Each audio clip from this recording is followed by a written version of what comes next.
রমাদান যে আসতেছে আপনাদের ভাল লাগে? সুপ্রিয় দর্শক, আসসালামু আলাইকুম ওয়া রাহমাতুল্লাহ। আশা করি সকলেই ভালো আছেন। পবিত্র মাহে রমজানের শুভেচ্ছা জানিয়ে আজকের মতো ভিডিও শুরু করছি। 2025 সালের আজ দ্বিতীয় রমজান।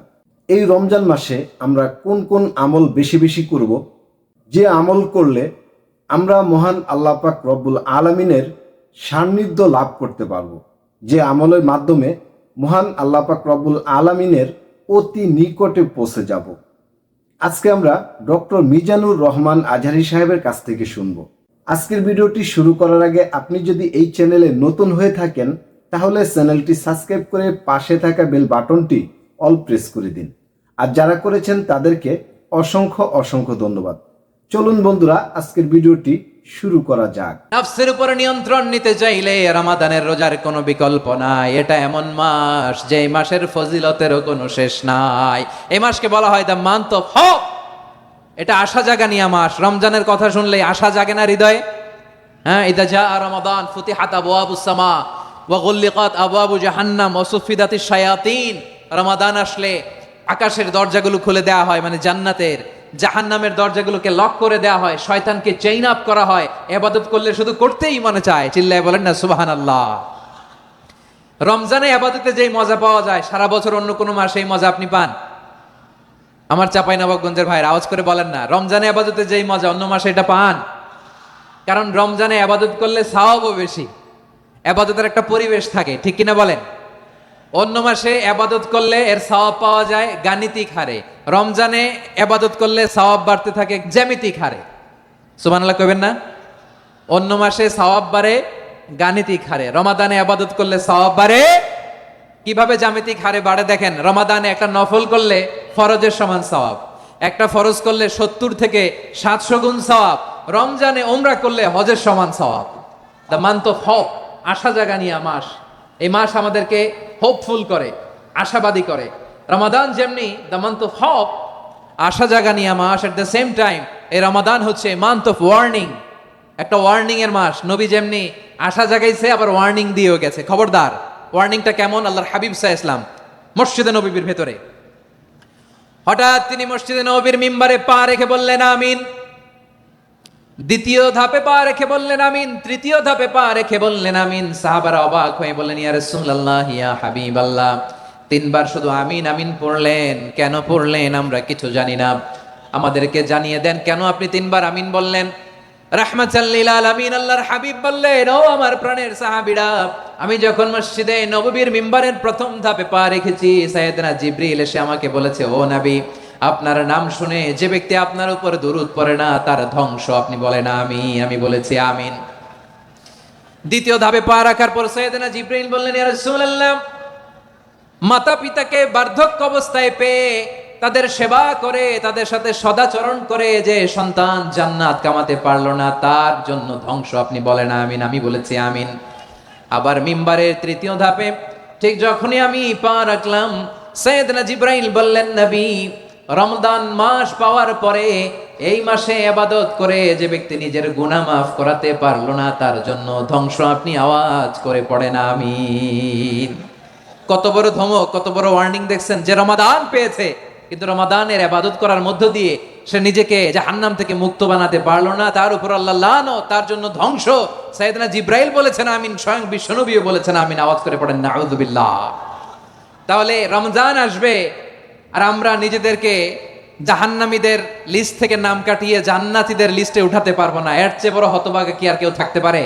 তাহলে রমাদানের এই রহমত, বরকত, মাগফিরাত, ফজিলত আমাদের কামাই করার দরকার আছে না নাই? আমার প্রিয় ভাইরা, আপনি পৃথিবীতে যত ইবাদত করেন সব ইবাদতের সওয়াব নির্ধারিত। এটা পাবেন বা ওইটা পাবেন, এই সওয়াব জান্নাতে, এই বাড়ি ওই বাড়ি। শুধু সিয়ামের সওয়াবটা অনির্ধারিত। কুল্লু আমাল ইবনে আদম ইউদাফ আল হাসানাতু আশরু আমসালিহা ইলা 700 দি'ফিন ইল্লা সাওম। সব নেক আমলের সওয়াব বাড়তে বাড়তে 700 গুণ, কিন্তু রোজা ছাড়া। রোজার সওয়াব কি হবে? বান্দা খালি রোজা রাখে, ফেরেশতারা কিছু লিখতে পারে না আমল নামায়, কারণ আল্লাহ বলে এটা কিছু লিখিস না, কারণ as-সাওমু লি, এই রোজা রাখছে আমার জন্য, ওয়া আনা আজজি বিহি, এই রোজার সওয়াব, প্রতিদান, অ্যাওয়ার্ড এটা কিয়ামতের দিন আমি আল্লাহ নিজ হাতে দেব। নিজ হাতে দেব। আরেক বর্ণনা এসেছে ওয়ানা উজজাবি, আমি আল্লাহ নিজেই হয়ে যাব রোজার প্রতিদান। সুবহানাল্লাহ পড়েন। আবার আল্লাহর হাবিব বলেন ইন্না ফিল জান্নাতি সামানিয়াতু আবওয়াব, জান্নাতের দরজা মোট 8টা। ফিহা বাবুন ইউসাম্মা আর-রায়্যান, 8টা দরজার মধ্যে স্পেশাল একটা দরজা আছে, ওই দরজাটার নাম হলো আর-রায়্যান। রায়্যান দরজা, লা ইয়াদখুলুহু ইল্লা সাইমুন, রোজাদাররা ছাড়া কেউ ওই রায়্যান দরজা দিয়ে জান্নাতে ঢুকতে পারবে না। শুধু রোজাদারদের জন্য ওই দরজাটা খোলা থাকবে। দরজাটার নাম আর রায়্যান। শব্দটা কেমন লাগে? ভালো লাগে। অনাগত সন্তান যদি কারো আসে, ছেলে সন্তান, নাম রেখে দিয়েন আর রায়্যান। কি নাম? লা ইয়াদখুলুহু ইল্লা সাইমুন, রোজাদাররা ছাড়া কেউ ঢুকতে পারবে না। মান দাখালাহু লাম ইয়াজমা আবাদা, একবার যে এই গেট দিয়ে ঢুকবে, he will never be thirsty again, তার গলা থেকে চিরকালের জন্য আল্লাহ তৃষ্ণা মিটায়া দিবে। আমরা এই রায়্যান দরজা দিয়ে সেদিন জান্নাতে ঢুকতে চাই কি চাই না?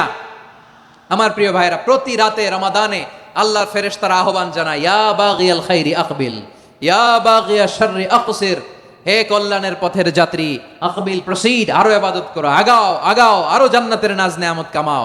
হে অকল্যাণের পথের যাত্রী, আকসির, স্টপ স্টপ, অনেক হয়েছে। আন্না, এ রমাদান, এটা পাপের মাস নয়, এটা ইবাদত করে জান্নাত কামানোর মাস। চিল্লায় বলো ঠিক না? ওয়ালিল্লাহি উতাকাউ মিনান নার ওয়া যালিকা কুল্লা লাইলা, রমাদানের প্রতি রাতে আল্লাহ তাআলা এরকম লাখো বনি আদমকে মাফ করে দেওয়ার ঘোষণা দেয়, নাজাতের ঘোষণা দেয়।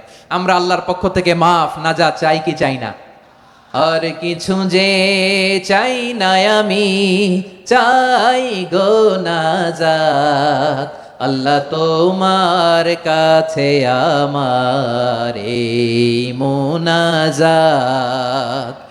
আর কিছু যে চাই না আমি, চাই গো নাজাত, আল্লাহ তোমার কাছে আমার এই মুনাজাত, আল্লাহ তোমার কাছে আমার এই মুনাজাত। পড়েন আমিন। তাহলে রমাদানকে আমরা বুদ্ধিমানের মতো কাজে লাগাতে চাই কি চাই না? বুদ্ধিমানের মতো কাজে লাগাইতে হবে। মুমিনরা স্মার্ট হয়।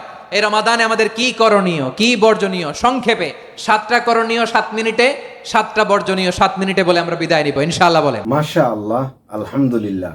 ডক্টর মিজানুর রহমান আজহারী সাহেব রমজান সম্পর্কে অনেক সুন্দর আলোচনা করেছেন।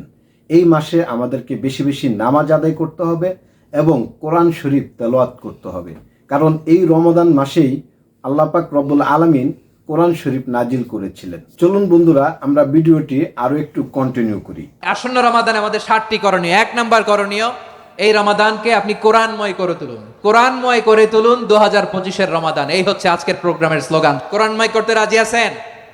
কোরআন তেলাওয়াত করতে রাজি আছেন? আমার প্রিয় ভাইরা, ধীরস্থির ভাবে কোরআন তেলাওয়াত করুন, তাড়াহুড়ো করে নয়। আনাস রাদিয়াল্লাহু তাআলা আনহু বলতেন, রুব্বা কারিল কোরআন ওয়াল কোরআনু ইয়ালআনহু, কোরআনের অনেক কারি আছে যারা কোরআন পড়ে কিন্তু সওয়াব পায় না, বরং আল্লাহর কোরআন তার বিরুদ্ধে আল্লাহর দরবারে নালিশ করে, আল্লাহ লানত করতে থাকে। আমরা কি ওইরকম কোরআনের তেলাওয়াতকারী হতে চাই? না। ধীরস্থির ভাবে ওরাত্তিলিল কোরআনা তারতিলা, তারতিলের সাথে পড়বেন।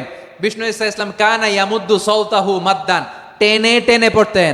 আলহামদুলিল্লাহি রাব্বিল আলামিন আর রহমানির রহিম মালিকি ইয়াউমিদ্দিন ইয়্যাকা না'বুদু ওয়া ইয়্যাকা নাস্তাঈন ইহদিনাস সিরাতাল মুস্তাকিম সিরাতাল লাযীনা আন'আমতা আলাইহিম গায়রিল মাগদুবি আলাইহিম ওয়ালাদ-দাল্লিন।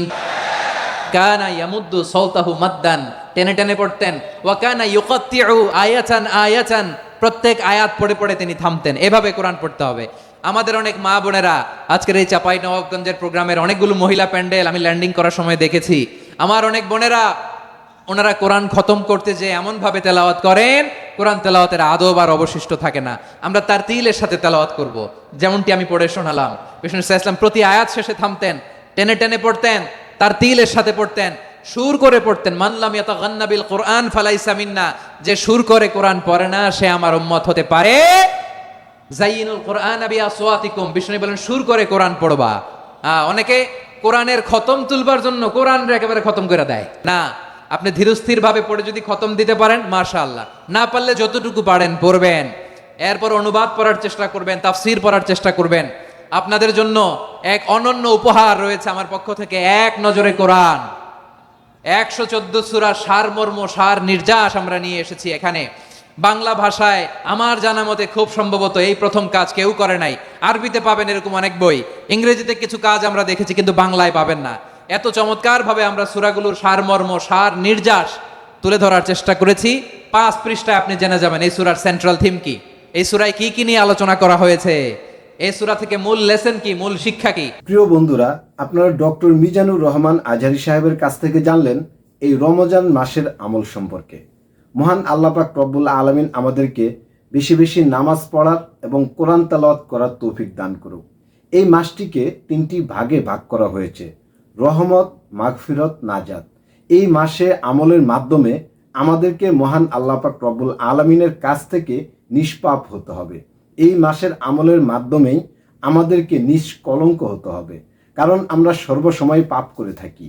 এই মাসে আমরা বেশি বেশি আমল করব এবং মহান আল্লাহ পাক রব্বুল আলামিনের কাছে অন্তর থেকে তওবা করব। মহান আল্লাহ পাক রব্বুল আলামিন আমাদেরকে বেশি বেশি আমল করার তৌফিক দান করুক, আমিন। বন্ধুরা, আজকের ভিডিও এই পর্যন্তই। এই ভিডিও সম্পর্কে আপনাদের কোনো মতামত থাকলে অবশ্যই কমেন্ট বক্সে দিবেন। দেখা হবে নতুন কোনো এপিসোডে। সে পর্যন্ত ভালো থাকবেন, সুস্থ থাকবেন। আজকের মতো বিদায় নিচ্ছি। আসসালামু আলাইকুম ওয়া রাহমাতুল্লাহি ওয়া বারাকাতুহু।